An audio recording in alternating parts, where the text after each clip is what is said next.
Eto na nga, day off na naman ni Daddy. At ngayon, wala kami mapuntahan at medyo makulimlim. Kaya, pumunta ulit kami dito sa favorite hangout namin sa Bacoor, sa Foodafari. Matagal na to, bata pa yung anak ko, maybe 5 years old pa lang anak ko, ngayon 19 na siya, so matagal na siya.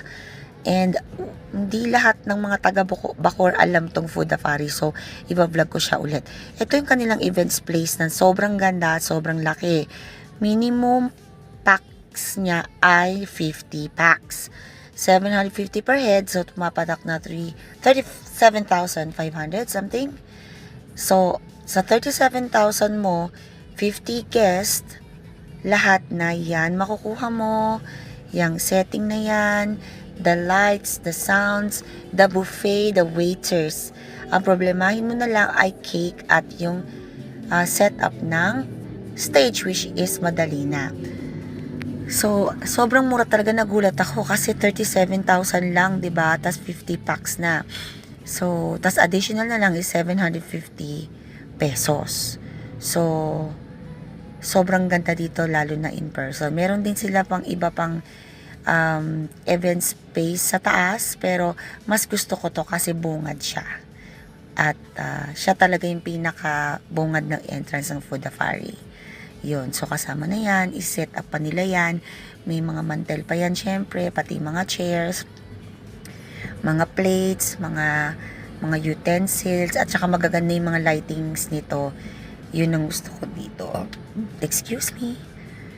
Yan ang mag-ama ko, tinitignan nila. So, ang ganda dito kahit na basta 50 packs is minimum na yon, hindi sila tumatanggap ng below that. So, 50 packs minimum up to 100 packs. So, ayun, maganda talaga siya. I highly recommend this, guys, kasi mura na to. Compare mo naman sa iba.